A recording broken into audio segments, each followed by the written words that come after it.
Hello YouTube, Jeff Steele here.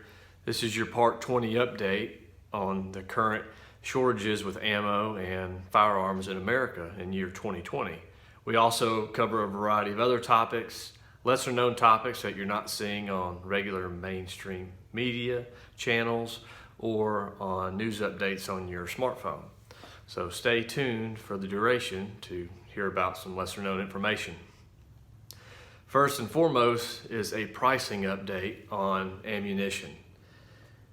The latest I have heard, for example, on .380 caliber for one box, approximately 50 rounds, is going for approximately $130 per box.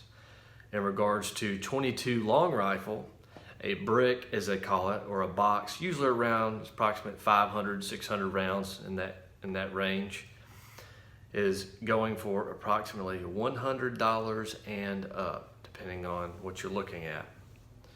So there are inventories available online, but prices continue to rise and rise. I will also say, after the debate, I would say that most people think that Biden exceeded the expectations that a lot of the media set up for him. He was a little bit more competent than some of the media sources were leading on to believe. So I think that, in a combination with Trump supposedly being diagnosed with the known situation, that's also a reason for the decline in the stock market today, I would argue. And I would also say that the stock market is probably going to continue to surge down on up to the election, and depending on how that goes, could continue to surge down. That's just my prediction. Other topics I have noted: California is speaking in regards to an exit tax, whereby there's a lot of people, a lot of companies, small businesses leaving California. They want out. They are making the move. In California, the government's saying, hey, this is not going to work for us. So they are proposing an exit tax, whereby if you or your business leaves the state, they charge you to do so. Now, it's legislation in the works. I think that's very interesting. Also, I have noticed, I'm in the state of Georgia, I have been seeing a tremendous amount of vehicles on the road with New York state tags. As with California, people are surging out of New York, Illinois, a lot of other northeastern states where the laws just are not favorable. It's very leftist, very unstable environments. Also, people in other major cities such as Portland and Seattle, they are leaving. I have personal friends who have children that were living in New York City. They have relocated back home to Georgia and did so within a couple of months. People are surging. I cannot tell you the number of vehicles I have seen on the road again with New York state tags. People just getting the heck out of there, seeing the writing on the wall before it's too late.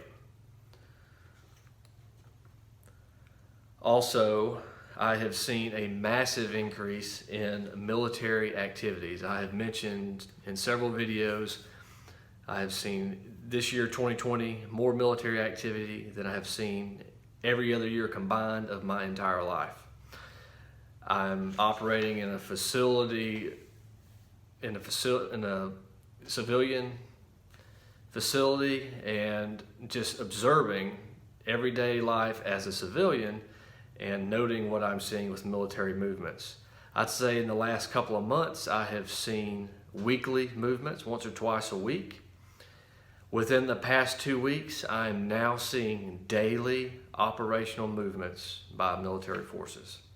This week alone, every single day, and the last 3 days, 2 to 3 times a day, I have seen large convoys of helicopter gunships,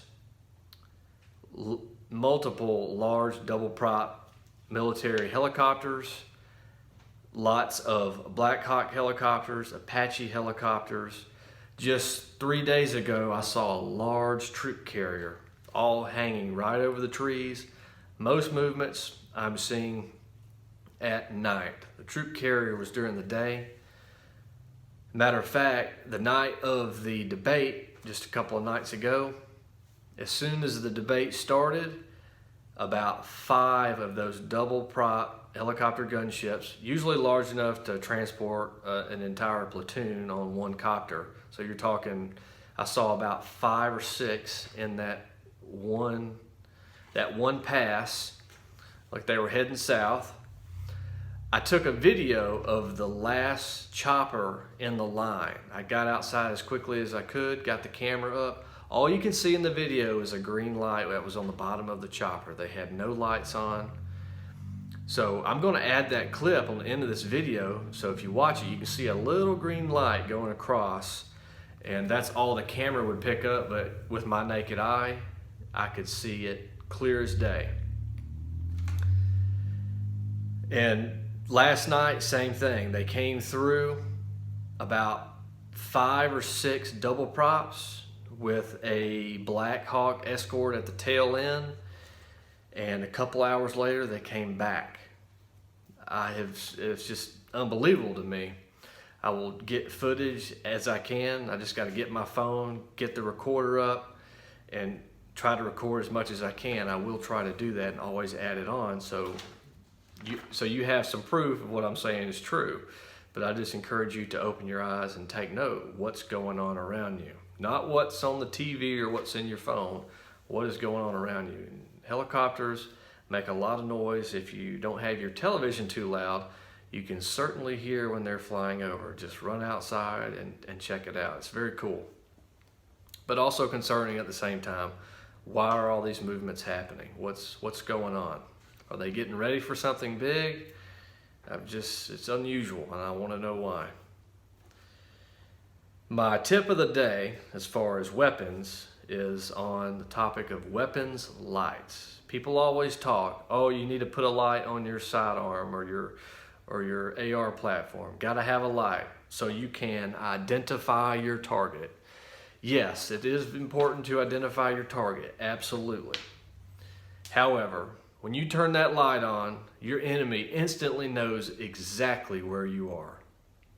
That is a big problem. If they made a light that you could turn on that doesn't give away your location and at the same time illuminates your enemy for you and your eyes only, that would be fine. But to the best of my knowledge, they don't make such a light. So I'm extremely against weapon lights. Number one, it's extra weight on your device. But most importantly, it gives away your location. As soon as you flip that light on, even if you blind your enemy, they know exactly where you are. All they got to do is point and engage. Not smart. If you're at your home and you want to use light to your advantage, have some really epic floodlights that shine away from your property, whereby your property itself remains in darkness. You can move and maneuver in the dark. Your position is not given away, but your enemies may be illuminated by your floodlights. That is an option. But just know, as soon as you turn that light on, even if you're able to positively identify your target with that light on, they already have you identified as soon as you switch the light on. They know your location. So almost they get the advantage and not you. Think about that.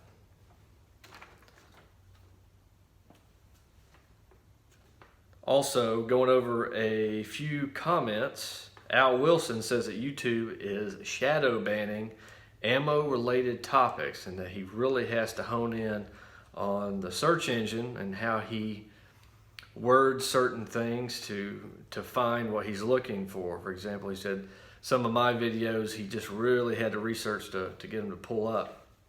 It's unfortunate. He said that when early days when YouTube was just getting out there, that the algorithms were wide open. I mean, they almost knew what you were thinking and would pop up the videos. And now it's just becoming ever more difficult and probably will increasingly become more difficult. Dogman says he's wishing he bought an AR-10 or AK. in the 308 or 7.62 derivative, because that ammunition lasted a lot longer than the 5.56 and is usually better priced.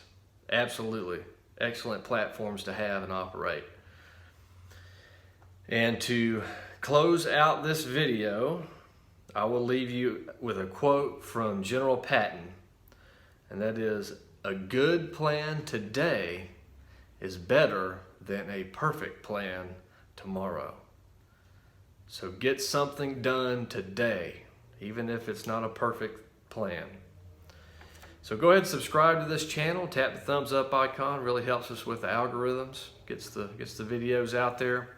Comment down below, let us know what's going on in your area. What are you seeing with your own two eyes, not what you're seeing on the television or the smartphone. We'd love to hear about it. Helps us out. Have a great day.